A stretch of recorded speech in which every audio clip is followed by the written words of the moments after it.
Assalamualaikum warahmatullahi wabarakatuh.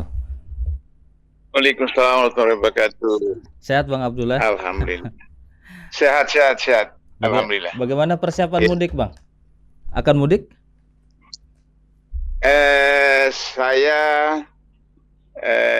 khutbah di sini, besoknya mudik ke Kuala Lumpur. Jumpa anak-anak di sana. Anak-anak dengan cucu di sana. Subhanallah. Baik. Berarti lebih suasananya akan lebih semarak ya Bang ya di sana ya, karena berjumpa dengan anak dan cucu di sana begitu ya. Iya.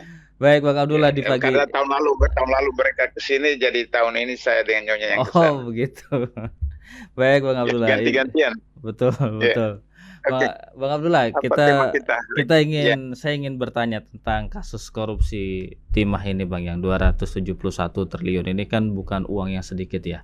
Dan kemarin juga ada beberapa tokoh bangsa yang akhirnya mereka berbicara, diantaranya ada Luhut Binsar Panjaitan dan juga Wakil Presiden Ma'ruf Amin yang juga sudah angkat bicara kalau Wakil Presiden meminta agar kasus dugaan korupsi PT Timah ini segera diusut tuntas. Nah, sebagai seorang pegiat anti korupsi, Bang Abdullah Himahwa dan juga penasehat KPK, mantan penasehat KPK, bagaimana Bang Abdullah melihat kasus korupsi timah yang merugikan negara 271 triliun rupiah, dan ini katanya ini paling terbesar ya setelah BLBI. Kenapa kita harus terjeblos berkali-kali lagi Bang? Tidak adakah sebelum ini terjadi tindakan-tindakan pencegahan atau bagaimana? Silakan Bang Abdullah. Ya, para pendengar Radio Rasil yang insya Allah dirahmati Allah Ta'ala pada Jumat pagi ini. Saya sering mengemukakan hadis Rasulullah yang mengatakan bahwa pemilik onta yang tidak diikat ontanya jika dicuri, maka pencurinya tidak dihudul tapi ditajir. Dalam Al-Quran surat Al-Maidah ayat 38 disebutkan bahwa laki-laki muslim, perempuan muslim kalau mencuri itu dipotong tangannya. Tapi dalam kasus ini Nabi tidak mengatakan dihudul, tidak dipotong tangan, tapi ditajir. Tajir itu adalah putusan hakim. Kenapa? Karena orang itu dari rumah tidak berniat mencuri, tapi mungkin belum sarapan, mungkin bulan tua, terus kemudian di jalan lihat ada onta leluasa, maka dia curi. Nah, jadi sehingga begitu maka diserahkan kepada hakim untuk menilai seberapa jauh antara niat dan pelaksanaan pencurian seperti itu. Dari hadis ini lahir teori oleh seorang profesor dari Inggris yang mengatakan bahwa korupsi itu penyebabnya dua, niat dan kesempatan. Jadi niat itu dibangun melalui pendidikan rumah, pendidikan sekolah, pendidikan masyarakat. Kesempatan adalah sistem yang diterapkan dalam keluarga, masyarakat, bangsa, dan negara. Karena itu maka di dalam buku saya tentang jihad memberantas korupsi, saya katakan bahwa untuk menyelesaikan bangsa ini dari sudah 78 tahun ini, dua hal saja yang harus kita perbaiki. Pertama, pendidikan nasional. Kedua, reformasi birokrasi. Kalau itu kita perbaiki, maka kemudian akan dalam waktu katakanlah satu generasi 25 tahun bisa selesai. Tapi yang dilakukan selama ini oleh penguasa, oleh pemerintah, oleh pejabat itu adalah kalau seseorang sakit maka dikasih obat hilang sakit, apakah itu Napro, apakah itu Antalgin atau dan semacamnya itu, maka dia berhenti sakit kepalanya, tapi bulan depan sakit lagi seperti itu. Kenapa? Karena yang diobati itu bukan penyakitnya, tapi simptomnya, gejalanya seperti itu. Nah, oleh karena itu maka apa yang dilakukan hari ini tentang kasus korupsi itu kan adalah seperti gunung salju di laut yang kelihatan di atas kecil saja puncaknya, tapi di bawahnya itu luar biasa seperti itu. Nah, oleh karena itu maka yang pertama harus diperbaiki itu adalah pendidikan nasional. Saya selalu katakan bahwa pendidikan nasional itu melahirkan koruptor. Sebab apa? Yang ditangani oleh KPK dari 2004 sampai sekarang sekitar 1.500 orang, itu 86% sarjana. Sampai S1, S2, S3, guru besar, ada rektor, ada mantan rektor, ada dekan yang ditangkap, bahkan ada yang menteri agama ditangkap. Jadi persoalan pendidikan kita itu yang problem. sehingga akhirnya kemudian selesai satu muncul lagi yang lain, selesai satu muncul lagi yang lain, karena bukan dasarnya yang diselesaikan, bukan akar persoalan yang diselesaikan, bukan penyakit yang diselesaikan, tapi cuma simptom seperti itu. Karena itu maka saya sering katakan di berbagai kesempatan bahwa kalau zaman Orde Lama, korupsi itu di bawah meja. Kalau zaman Orde Baru, korupsi di atas meja. Zaman Orde Reformasi ini mejanya di bawah kabur sekalian seperti itu. Nah, sehingga 271 triliun itu kan luar biasa. Artinya bahwa persoalan itu berjalan sudah sekian lama. Nah, di situ kita lihat bahwa ada yang disebut dengan pengawasan. Pengawasan itu berarti tidak berjalan. Pengawasan secara kenegaraan melalui Undang-Undang Dasar 45 adalah DPR. DPR mempunyai kewenangan untuk melakukan pengawasan terhadap pemerintah, BUMN, dan seterusnya, BUMD seperti itu. Berarti tidak jalan. Atau misalnya berjalan, tapi kemudian anggota-anggota legislatif yang melakukan pengawasan itu juga bermasalah. Karena mereka terpilih, itu juga karena dibiayai oleh perusahaan-perusahaan, BUMN dan seterusnya. Seperti yang sekarang kita lihat dalam kasus Pilpres yang sedang ribut di MK itu. Sekian ratus triliun bansos untuk kemudian memenangkan calon tertentu. Seperti itu. Sehingga ketika kemudian terpilih anggota DPR itu tidak bisa berbuat banyak karena yang membiayai itu akan mengatakan jangan lupa Anda terpilih karena saya membiayai dan seterusnya seperti itu. Sehingga kemudian pengawasan yang dilakukan oleh DPR tidak berfungsi. Kemudian di dalam kementerian-kementerian, lembaga negara ada yang disebut dengan BPKP, Badan Pemeriksa Pembangunan Keuangan. Ternyata kemudian itu juga tidak bisa berjalan. Kenapa? Karena BPKP itu melakukan apa yang disebut dengan post audit. Nah, post audit itu artinya setelah terjadi kasus baru kemudian diperiksa. Kalau sudah terjadi kasus, apalagi sudah harus proses penegakan hukum. Yang seharusnya dilakukan oleh BPKP itu kan pra audit. Jadi sebelum kejadian itu sudah dilakukan audit.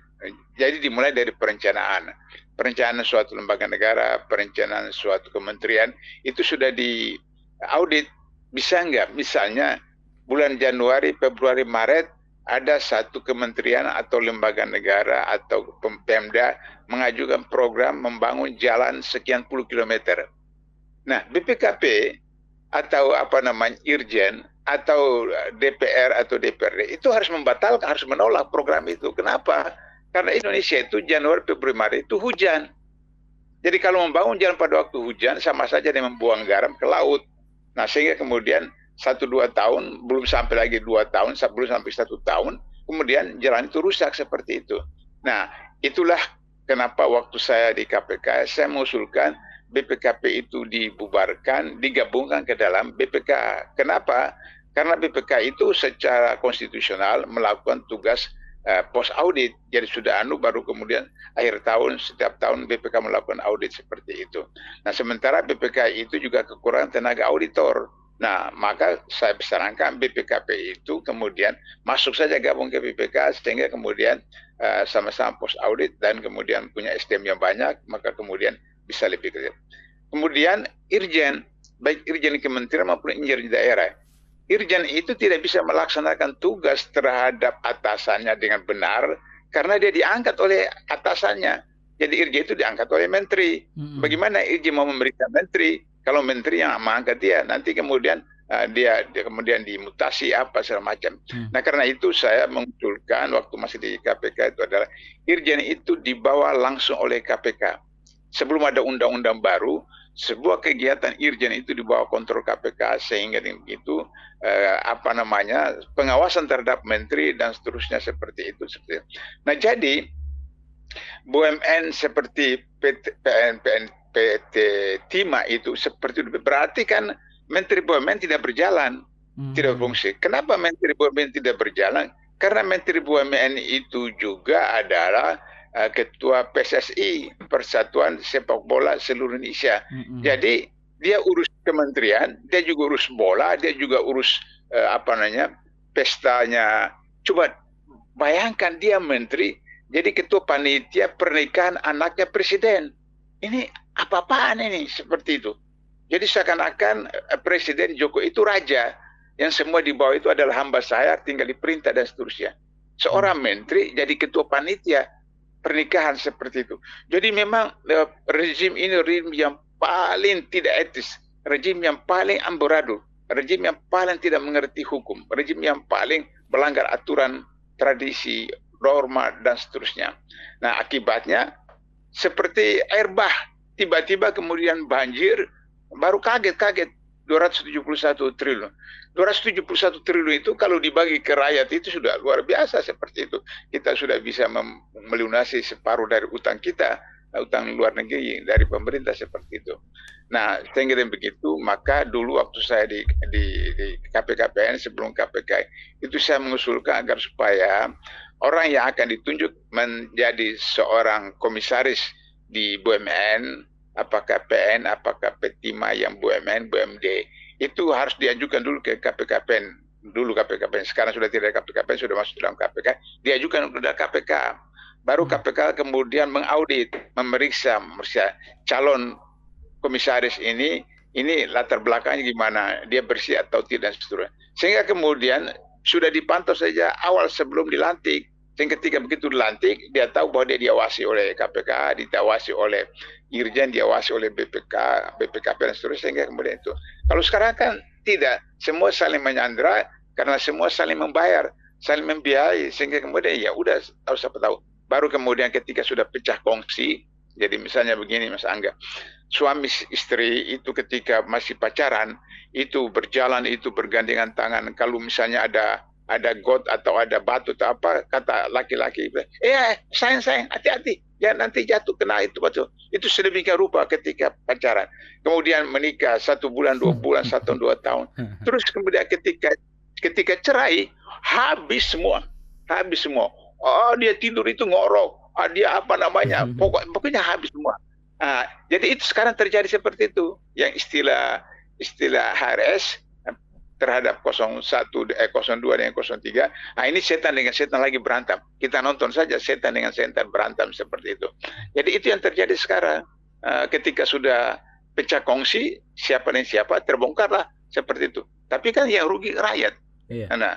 Sudah harus bayar pajak, harga barang naik semua untuk menutupi kerugian negara karena para koruptor seperti itu. Itu Mas Angga beberapa catatan baik soal untuk Pentima. Saya menggarisbawahi yang disampaikan oleh Bang Abdullah, menutupi kerugian negara, akhirnya rakyatlah yang kemudian harus membayar kerugian negara itu atas tindak tanduk dari para pelaku korupsi. Dan ini kan yang ditangkap dalam kasus Timah 271 triliun ini kan baru operatornya saja, sedangkan aktor utamanya katanya belum tersentuh, Bang Abdullah. Nah, dari semua korupsi yang terjadi saat ini kita akhirnya bertanya kembali ke belakang. Bagaimana dengan RUU perampasan aset? Ini sepertinya ada pihak-pihak memang setengah hati untuk memberantas kejahatan ekonomi. Karena tanpa RUU perampasan aset ini agak sedikit tidak mungkin korupsi ini benar-benar bisa diberantas. Karena kan seandainya jika nanti ada RUU perampasan aset, maka negara punya hak untuk merampas semua aset-aset yang kemudian dikembalikan ke negara, dan dari perampasan itu ataupun dari harta yang dikembalikan ke negara itu bisa diolah kembali untuk rakyat. Bagaimana Bang Abdullah melihat ini? Jadi soal RUU perampasan aset itu sejak saya masih di KPKPN, sebelum di KPK. Karena KPKPN ini kan tugasnya mencatat, memeriksa kekayaan penyelenggara negara. Sejak saya masih di KPKPN tahun 2002 itu, 2003, itu sudah ajukan. Tapi itu tidak bisa berjalan. Kemudian setelah di KPK sekarang sudah diajukan lagi oleh beberapa kalangan civil society dan seterusnya. Nah, saya katakan bahwa itu susah selama pemilu, pilpres, pilkada seperti ini.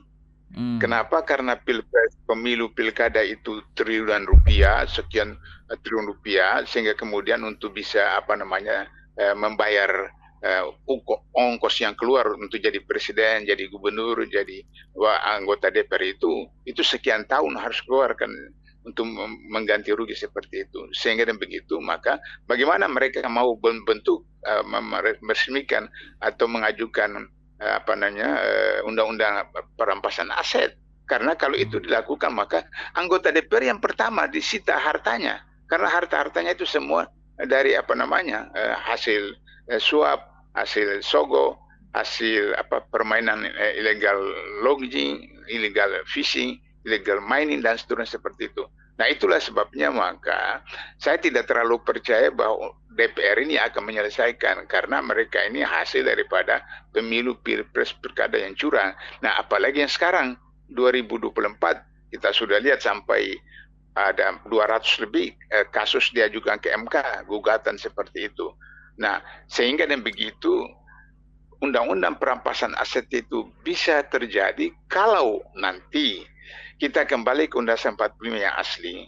Undang-Undang 45 yang asli itu adalah presiden, wakil presiden itu dipilih di MPR, bukan dipilih oleh rakyat yang sekarang itu dengan bansosnya seperti itu, kemudian 50% rakyat Indonesia itu bodoh, 50% rakyat Indonesia itu miskin, maka kemudian 50 ribu, 100 ribu, 100 ribu, dia pilih siapa aja yang membayar dia seperti itu.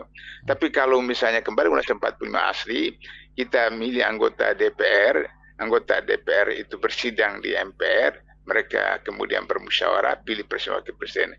Kalau toh di dalam sidang MPR itu masih ada juga penyogokan, masih ada juga money politik dan seterusnya, KPK bisa tangkap karena anggota MPR itu kan cuma 1.000 lebih. 1.000 lebih itu katakan 10 orang itu 100 orang bisa ditangkap KPK sekaligus. Tapi kalau seperti sekarang bagaimana KPK mau tangkap ribuan orang, jutaan orang seperti itu. Nah, jadi oleh karena itu maka harus menjadi kesadaran daripada masyarakat, civil society, organisasi-organisasi apa saja mendorong sekarang itu ke DPR agar supaya mengajukan hak angket. Yeah. Nah, hak angket itulah yang kemudian akhirnya sampai kepada mempersoalkan presiden, menteri yang mempunyai kesalahan-kesalahan itu sehingga kemudian akhirnya bisa sampai satu keputusan bahwa apa yang dilakukan selama ini oleh presiden, menteri, gubernur, bupati itu salah, maka dikembalikan kepada Undang-Undang asli sehingga 2029 itu bukan lagi pilpres seperti sekarang, bukan lagi pilkada, tapi langsung saja dari MPR memilih presiden wakil presiden, DPR mengajukan gubernur, DPRD tingkat 2 memilih wali kota, bupati dan seterusnya. Maka secara bertahap berdasarkan sistem yang tadi saya sebutkan hadis Nabi tadi itu, maka kemudian akan terjadi perubahan-perubahan secara signifikan. Kalau sistemnya salah, sistemnya tidak betul, ya tetap saja karena saya orang eksata, kalau kita mau tembak pesawat dalam ilmu mekanika itu diajarkan Mas Angga bahwa untuk menembak pesawat itu maka meriam itu harus mempunyai sudut elevasi. Sudut elevasi itu sudut yang dibuat antara meriam dengan tanah. Itu harus berapa derajat? Persis. Kalau beda 0,00001 saja, maka pesawat dengan kecepatan terbang tinggi dan jarak yang sekian kilometer, maka peluru itu pasti tidak kenakan pesawat. Tidak akan kena. Karena deviasinya itu makin jauh. Padahal cuma dari beda 0,011 saja. Nah karena itu maka harus sudut elevasi itu persis tepat. Nah itulah yang disebut dengan sistem bahwa harus dengan cara yang benar, maka kemudian hasil yang benar. Cara yang salah, kemudian menghasilkan hasil yang salah. Karena itu maka dalam Islam itu mendapatkan harta haram, mendapatkan uang haram, itu tidak bisa untuk digunakan di dalam melaksanakan ibadah. Misalnya orang korupsi terus naik haji dengan uang korupsi, nggak bisa. Orang-orang uang korupsi terus kemudian membantu anak yatim, nggak bisa. Sama dengan misalnya kita mau salat, ambil wudhu dengan air got. Ambil wudhu dengan air got itu tidak sah wudhunya, maka sholatnya berapa puluh rakaat pun tidak sah sholat, maka tidak diterima. Itu Mas Angga problem kita seperti itu. Baik, Bang Abdullah, saya juga ingin meminta komentar Bang Abdullah. Ini kan kemarin ada yang sedikit heboh ini di gedung MK ketika Hedi Yaris menjadi ahli di sidang MK yang kemudian dikomentari oleh Bambang Wijoyanto. Ia menyinggung tentang kasus korupsi di KPK. Nah, untuk diketahui memang Hedi Yaris ini sempat ditetapkan sebagai tersangka dalam kasus dugaan gratifikasi, tetapi status ini dibatalkan lewat mekanisme pra-peradilan di Pengadilan Negeri Jakarta Selatan. Nah, bagaimana Bang Abdullah melihat hal ini terjadi di gedung MK beberapa waktu lalu? Jadi itulah problem ketika orang melihat dari aspek hukum formil.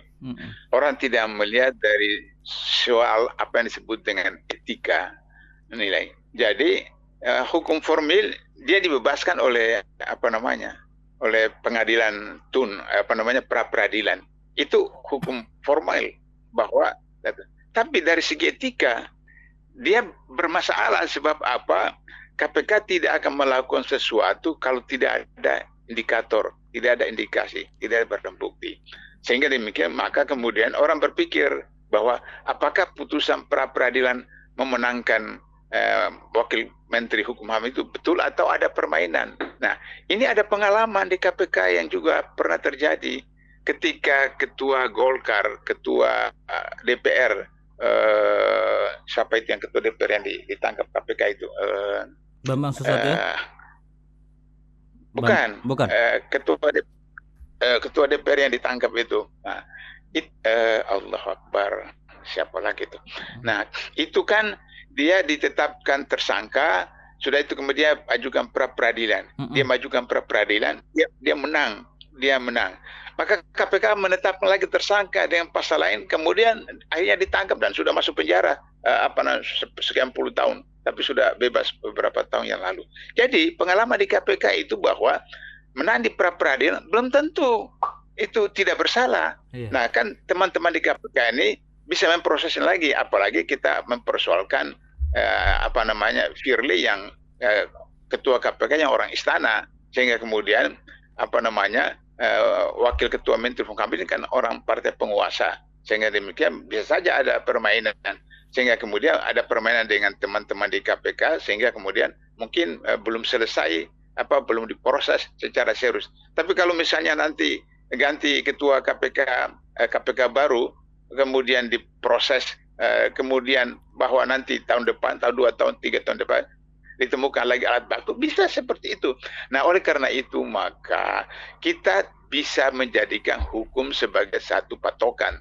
Tapi di atas hukum itu ada nilai, ada etika yang kalau sudah seperti itu, apa pantas seperti itu. Nah, itu problemnya kita. Sehingga demikian maka kata Rasulullah itu salah satu tanda kiamat itu adalah orang yang bangga dengan kejahatan yang mereka melakukan. Nah, jadi tidak punya rasa malu.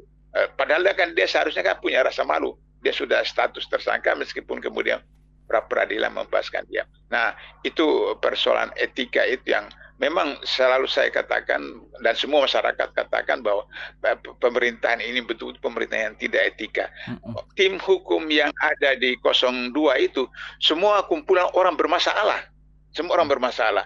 Yang mantan narapidana, kemudian seperti siapa itu yang pengacara yang orang Manado itu kan sekian tahun di penjara oleh KPK seperti itu. Kemudian yang lain-lain itu kan orang-orang yang bermasalah semua yang jadi pengacara di 02 karena mereka hanya berdasarkan hukum bahwa mereka punya hak untuk jadi pengacara, tapi mereka tidak ingat bahwa mereka itu punya kasus yang kemudian itu secara etika tidak pantaslah untuk maju menjadi pengacara. Seperti itu misalnya. Baik, Bang Abdullah, nampaknya kita sudah berada di penghujung waktu. Sebagai penutup, Bang Abdullah Mahwa, mungkin Bang Abdullah bisa memberikan kesimpulan sekaligus tentang kita sudah berada di menit-menit terakhir di bulan suci Ramadan. Kira-kira ada sedikit pesan buat kami para pendengar Radio Silaturahim untuk lebih dapat meningkatkan ibadah di akhir-akhir bulan Ramadan ini atau bagaimana, Bang? Silakan, Bang. Jadi tradisi kita sebagai masyarakat Islam itu bahwa 10 hari terakhir itu mereka memilih hari-hari ganjil 9, 7, 5, 3, 2, 1. Tapi jangan lupa bahwa kalau memilih malam-malam ganjil, Indonesia tahun ini 2 Syawalnya, 2 Ramadannya. Jadi yang tanggal 10 dan tanggal 11. Jadi kalau tanggal 10 dia ganjil, tanggal 11 itu genap. Kemudian jadi itu kan menjadi masalah. Karena itu saran saya jangan memilih ganjil atau genap, pokoknya hari yang ada itu itikaf. Sehingga nanti kemudian apakah ganjil atau genjal, pokoknya 3 hari terakhir atau 7 hari terakhir atau 10 hari terakhir. Itu setiap malam aja itikaf, setiap malam itikaf. Kalau Allah takdirkan orang yang ikut seperti saya tanggal 10 saum, mudah-mudahan dapat. Kalau misalnya yang puasanya tanggal 11 Maret, mungkin dapat seperti. Jadi sehingga begitu kita tidak usah berjudi seperti itu. Lakukan saja tinggal berapa hari terakhir ini. Mudah-mudahan kalau hadis yang sahih itu kan 3 hari terakhir kan, 3 hari ganjil yang terakhir itu. Nah, tapi kan kita tidak tahu yang ganjil itu yang mana, yang 10 hari, yang tanggal 10 atau tanggal 11 puasanya kan tidak sama ganjilnya antara kelompok Departemen Agama dan kelompok di luar Kementerian Agama. Jadi oleh karena itu saran saya hari yang terakhir ini udah betul-betul memanfaatkan kalau karena kita kerja oke, tapi malam hari saja habis tarawih pulang sebentar mungkin makan apa semacam, sudah itu kembali ke masjid, kembali ke mushola sampai subuh seperti itu. Nah, saya biasa bawa makanan sahur ke tempat saya itikaf, kemudian makan di masjid atau di musala sampai habis subuh baru pulang. Sehingga demikitu mudah-mudahan itikaf yang kita lakukan itu dapat Lailatul Qadar, sehingga akhirnya hasilnya adalah terjadi perubahan sikap. Apa itu? Kalau tadinya sholatnya malas-malas, habis Ramadan sholatnya rajin, berarti kita dapat Lailatul Qadar. Kalau tadinya masuk kantor biasa bolos, kemudian habis Ramadan masuk kantor tidak pernah bolos, berarti kita dapat Lailatul Qadar. Tadinya suami kepada istri bentak-bentak, ternyata kemudian habis Ramadan istri tidak pernah dibentak-bentak lagi suami. Kemudian begitu juga istri suka kemudian maki-maki cerewet kepada suami, setelah Ramadan istri tidak pernah lagi maki-maki suami. Jadi itu cara untuk kita menilai bahwa kita dapat Lailatul Qadar atau tidak, yaitu ada perubahan sikap, ada perubahan perilaku, perubahan ibadah dan semua, dan seperti yang dari negatif menjadi positif. Itu Mas Angga. Baik, terima kasih Bang Abdullah. Selamat mudik Bang. Dan insyaallah kita ketemu lagi pada Jumat pekan depan. Mohon maaf lahir dan batin, minal aizin wal faizin Bang. Sama-sama. Salam buat keluarga di Kuala Lumpur nanti jika Baik, terima kasih. Ke Kuala Lumpur. Assalamualaikum warahmatullahi wabarakatuh Bang Abdullah. Waalaikumsalam warahmatullahi wabarakatuh.